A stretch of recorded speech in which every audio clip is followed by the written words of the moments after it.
कहानी है एक ऐसे क्रूर राजा का जिसके हाथ में एक दिव्य धनुष लग जाता है। फिर वो धरती में आतंक मचाने लगता है और उसे रोकने के लिए भगवान तक को भी धरती में आना पड़ता है, लेकिन भगवान भी उसके सामने घुटने टेक देते हैं और वो क्रूर राजा शैतानों के साथ हाथ मिला लेता है। कहानी के शुरुआत में बताया जाता है कई लाखों सालों पहले स्वर्ग में एक लंबी लड़ाई चलता है जिसमें देवता जीत जाते हैं और हारे टाइटन्स को धरती में एक माउंटेन के नीचे हमेशा के लिए कैद कर दिया जाता है। लेकिन इसी दौरान एक धनुष जिसमें काफी दिव्य शक्ति था वो खो जाता है। वहीं प्रेजेंट टाइम में हिपीरियन नाम का एक राजा, उसके परिवार के सभी लोग बीमारी से मारे जाते हैं। उस वक्त वो भगवान से खूब प्रार्थना करता है लेकिन कोई भी देवता उसका मदद नहीं करते और अब वो टाइटन्स को आजाद करके पूरी दुनिया में राज करना चाहता है। उसे देवताओं पर यकीन है लेकिन उसे ये भी पता है कि वो कभी भी धरती में नहीं आएंगे और इसके लिए उसे वो दिव्य धनुष चाहिए। तो हिपीरियन को वो नुजुमी चाहिए जो काफी हद तक भविष्य देख सकती है और वो जिंदगी भर कुंवारी रहती है ताकि वो उसे बता सके कि वो दिव्य धनुष कहाँ पर है। वही फेडरा नाम की नुजुमी देखती है भविष्य में हिपीरियन को वो दिव्य धनुष मिल गया है और वो टाइटन्स को आजाद कर देता है। फिर थीसियस को दिखाया जाता है जो एक गांव में अपने मॉम के साथ रहता है। उसकी मॉम एक आध्यात्मिक लेडी है लेकिन थीसियस देवताओं पर यकीन नहीं करता। इस दुनिया में उसका माँ ही उसके लिए सब कुछ है। थीसियस के साथ बड़े मियाँ नाम का एक आदमी भी है जिसने बचपन से उसे लड़ना सिखाया है।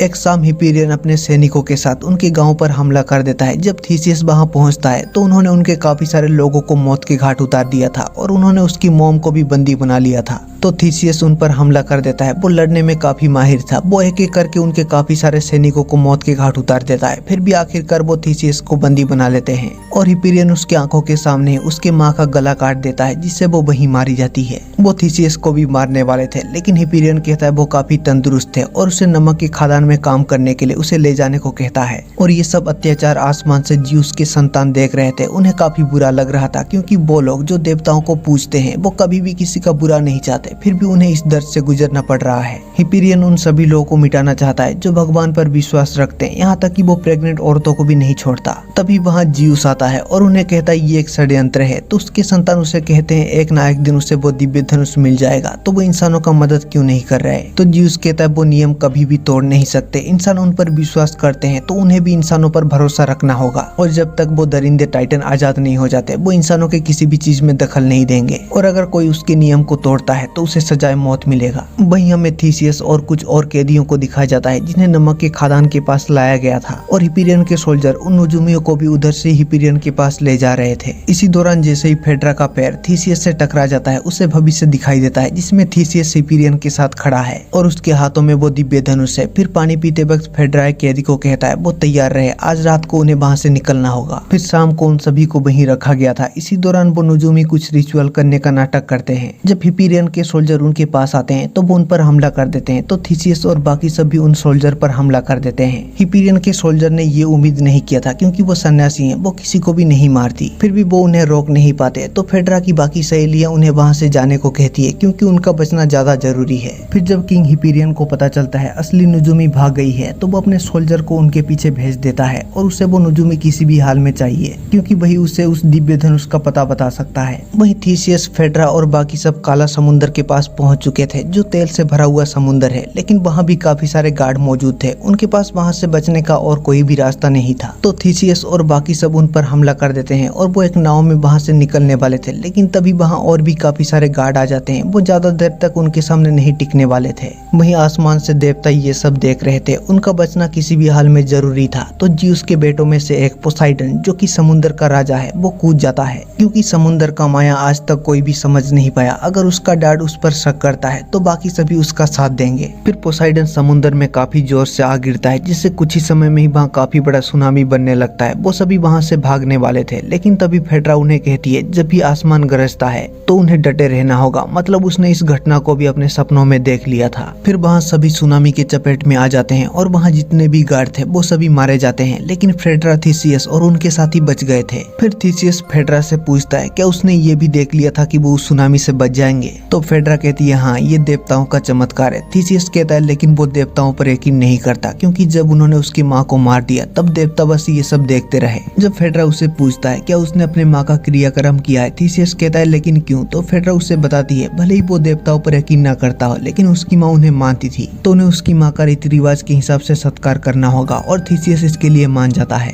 फिर वो सभी थीसियस के विलेज में आ जाते हैं और थीसियस अपने मॉम को रीति रिवाज के हिसाब से वो उसका फ्यूनरल करता है और पत्थर के एक ढांचे में उसे डालकर उसके बॉडी को वो अंदर धकेल रहा था, लेकिन वहाँ कुछ पत्थर होने की वजह से वो हिस्सा अंदर नहीं जा पा रहा था। तो थीसियस उस पत्थर को तोड़ने लगता है, तभी शौकीनली उस पत्थर के अंदर से वो दिव्य धनुष निकलता है। थीसियस को इसके बारे में कुछ भी पता नहीं था और वो उस धनुष को जैसे ही खींचता है उसमें एक दिव्य रोशनी वाला तीर बनता है। उसे कुछ ही समय हुआ था तभी उस पर कोई हमला कर देता है, जिससे उसके हाथ से वो धनुष छूट जाता है और अगले ही पल एक मॉन्स्टर जैसा काफी विशाल आदमी आता है जो थीसियस पर हमला कर देता है और यहाँ उन दोनों के बीच में लड़ाई हो जाता है और वो मॉन्स्टर थीसियस का काफी बुरा हाल कर देता है और थीसियस को काफी बुरी तरह से पीटता है। फिर भी आखिरकार थीसियस उस मॉन्स्टर को जान से मार देता है। फिर जब थीसियस वहाँ से बाहर आता है तो वो देखता है हिपेरियन के सोल्जर ने फेड्रा और उसके बाकी साथियों को बंदी बना लिया है। तो वो उस दिव्य धनुष से 3 तीर मारता है जो एक साथ आकर उन तीनों सोल्जर को लगता है और वो तीनों ही मारे जाते हैं। उस मॉन्स्टर के साथ लड़ाई के दौरान थीसियस काफी ज्यादा जख्मी हो गया था, तो फेड्रा थीसियस के जख्मों को भर रहा था और अब थीसियस को भी देवताओं पर यकीन होने लगा है। और फेड्रा कहती है उसकी माँ का मौत जाया नहीं गया, उसकी वजह से वो यहाँ आ पाए और उन्हें वो दिव्य धनुष भी मिल गया है और उस धनुष की मदद से वो हिपेरियन का सामना करेंगे। इसी दौरान वो एक दूसरे के काफी करीब आ जाते हैं और वो दोनों ही एक दूसरे को पसंद करने लगते हैं। फिर वो दोनों ही इंटीमेट होते हैं, जबकि ऐसा करने से फेड्रा से उसका भविष्य देखने वाला ताकत चला जाएगा। लेकिन अब फेड्रा भी भविष्य नहीं बल्कि अपने आंखों से इस दुनिया को देखना चाहती है। फिर वो सभी फेड्रा के उन तीनों सहेलियों को बचाने के लिए वहां से जाने लगते हैं। वहीं हिपेरियन टार्टरस पर्वत के पास अपने सभी सोल्जर के साथ पहुंच गया था। उस दीवार के दूसरी तरफ हेलेनिक लोग हैं जो देवताओं पर यकीन रखते हैं और वो दीवार ही एकलौता चीज है जो उन लोगों को हिपेरियन से बचाया हुआ है। वहीं थीसियस और वो सभी उस जगह पे पहुंच जाते हैं जहां फेड्रा के सहेलियों को कैद करके रखा गया था। तभी उन्हें अंदर से उसके सहेलियों के चिल्लाने का आवाज सुनाई देता है। वो जैसे उसके अंदर आते हैं वो आवाज एक बुल स्ट्रक्चर के अंदर से आ रहा था जिसके नीचे आग जला हुआ था। वो काफी मुश्किल से उसे गिराते हैं और शौकीनली हिपेरियन ने उन तीनों नजूमियों को तड़प तड़प के मरने के लिए उस बूल के अंदर छोड़ दिया था। उनका हालत काफी ज्यादा खराब था, वो बच नहीं पाती। हिपेरियन के कुछ सोल्जर वहीं पर थे और वो उन पर हमला कर देते हैं और इसी दौरान एक पालतू जानवर उस दिव्य धनुष को काट के वहां से ले जाने लगता है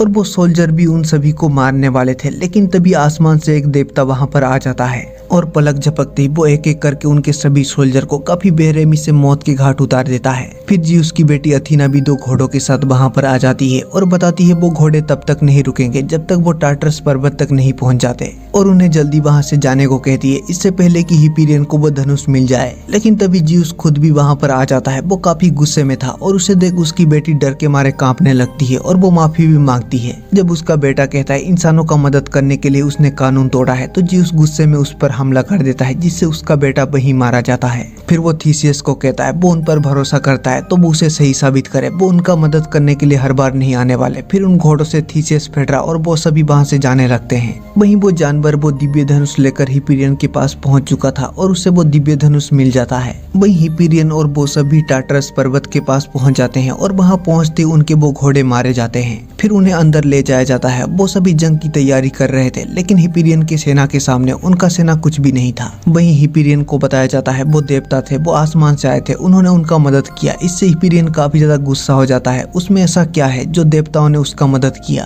तो वो आदमी बताता है कईयों ने उसकी माँ का बलात्कार किया था, वो एक नाजायज औलाद है और बचपन से ही लोगों ने उसका मजाक उड़ाया है और उनके विलेज में हमला के दौरान उसी ने उसकी माँ को उसके आंखों के सामने मार दिया था। वहीं जब थीसियस उनके राजा को कहता है हिपेरियन के हाथों में वो दिव्य धनुष लग गया है, वो टाइटन्स को आजाद करना चाहता है, लेकिन उनके राजा को उसके बातों पर यकीन नहीं होता। भले ही वो देवताओं को मानता है, लेकिन उसे पता है ये सब बस मनगढ़ंत कहानियां हैं। थीसियस उसे हर तरह से समझाने की कोशिश करता है, लेकिन उनके राजा को लगता है अगर वो हिपेरियन के साथ समझौता कर ले तो वो इस जंग को टाल सकते हैं। और वैसा ही होता है। हिपेरियन के कुछ दूत शांति का पैगाम लेकर वहां पर आए थे और वो उन्हें बताते हैं उनका राजा थीसियस नाम के एक आदमी से मिलना चाहता है। फिर थीसियस को उनके सामने आना पड़ता है और दूत के रूप में खुद हिपेरियन आया था। वो थीसियस को कहता है अगर वो उसके साथ मिल जाता है तो वो उसके कदमों में सब कुछ रख देगा और खुद के जैसा वो उसे भी अमर बना देगा। लेकिन थीसियस कहता है शरीर तो एक लाश है, इंसानों का कर्म ही उन्हें अमर बनाता है। और शायद वो भूल गया राजा हिपेरियन ने ही उसके माँ को मारा है, तो उसके तलवार पे हिपेरियन का नाम लिखा है। और ये सुनते ही हिपेरियन अपने मास्क को हटाता है